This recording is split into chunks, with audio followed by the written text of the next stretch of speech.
नमस्कार दोस्तों, स्वागत है आपका हमारे चैनल पर। आज हम एक महत्वपूर्ण और प्रेरणादायक विषय पर चर्चा करेंगे, भगवद गीता का सार। यह ग्रंथ केवल एक धार्मिक पाठ नहीं है, बल्कि जीवन के गहरे रहस्यों को उजागर करने का एक अमूल्य स्रोत है।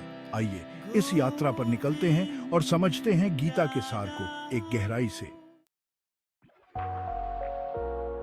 भगवद गीता महाभारत के भीष्म पर्व का एक अनमोल हिस्सा है। यह संवाद कुरुक्षेत्र की युद्ध भूमि पर हुआ था, जब अर्जुन नैतिक दुविधा में थे और श्री कृष्ण ने उन्हें जीवन के गहरे अर्थ सिखाए। इस ग्रंथ में कुल 700 श्लोक हैं, जिनमें जीवन के महत्वपूर्ण पहलुओं पर प्रकाश डाला गया है। आज हम गीता के सार को 3 प्रमुख भागों में समझेंगे: कर्मयोग, भक्ति योग और ज्ञान योग। हर भाग को विस्तार से समझेंगे और श्लोकों के साथ व्याख्या करेंगे। पहला भाग है कर्मयोग, जो हमें अपने कर्मों के प्रति एक नई दृष्टि प्रदान करता है। श्री कृष्ण ने अर्जुन से कहा,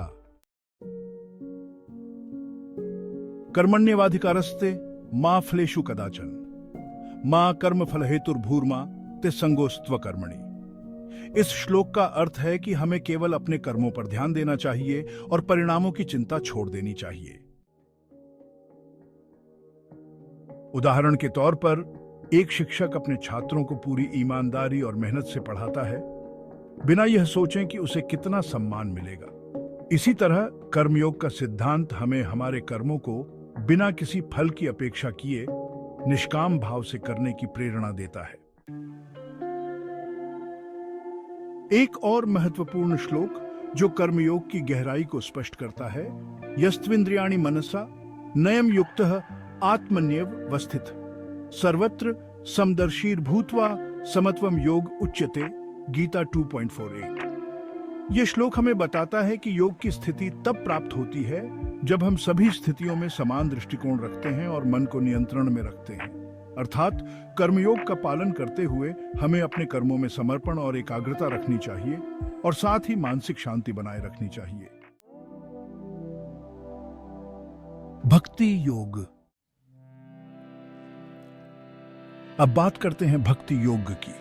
भक्ति योग हमें सिखाता है कि ईश्वर के प्रति सच्ची भक्ति और समर्पण कैसे करें। श्री कृष्ण ने कहा, सर्वधर्मान् परित्यज्य मां एकम शरणं व्रज अहम त्वा सर्व पापेभ्यो मोक्षयिष्यामि मा शुचः। इस श्लोक का अर्थ है, सभी धर्मों को छोड़कर केवल मेरी शरण में आओ और मैं तुम्हें सभी पापों से मुक्त कर दूंगा। भक्ति योग में हमें ईश्वर के प्रति निस्वार्थ प्रेम और समर्पण करना होता है। एक भक्त जो पूरी श्रद्धा से पूजा करता है, उसे केवल प्रेम और आस्था होती है, न कि किसी फल की अपेक्षा। श्री कृष्ण ने भक्ति के महत्व को एक और श्लोक में बताया, यो मां पश्यति सर्वत्र सर्वं च मयि पश्यति तस्याहं न प्रणश्यामिश्च मे न प्रणश्यति। गीता 36। इसका अर्थ है कि जो व्यक्ति हर जगह मुझे देखता है और मुझे सभी में देखता है, वह मुझसे कभी बिछड़ता नहीं है और मैं उससे कभी बिछड़ता नहीं हूं। इस प्रकार भक्ति योग हमें यह सिखाता है कि सच्ची भक्ति और ईश्वर की उपासना से जीवन में एक नई ऊर्जा और शांति आती है। 3. ज्ञान योग, द पाथ ऑफ नॉलेज। अब हम बात करेंगे ज्ञान योग की। ज्ञान योग आत्मज्ञान और सच्ची समझ की दिशा में ले जाता है। श्री कृष्ण ने कहा, तत्वमसि इसका अर्थ है तुम वही हो। ज्ञान योग का उद्देश्य आत्मा की वास्तविकता को समझना और जीवन के उद्देश्य को पहचानना है। ज्ञान योग में हमें आत्मा की अमरता और ब्रह्मा के साथ एकत्व की समझ प्राप्त होती है। श्री कृष्ण ने कहा, न हन्यते हन्यमाने शरीरे। इसका अर्थ है कि आत्मा शरीर के नष्ट होने पर भी नहीं नष्ट होती है।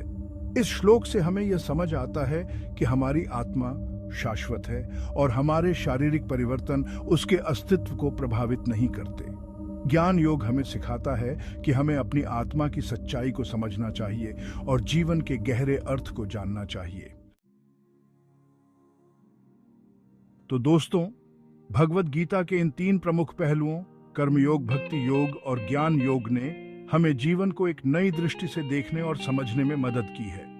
इन शिक्षाओं को अपने जीवन में अपनाकर हम अधिक शांति, संतोष और उद्देश्य प्राप्त कर सकते हैं।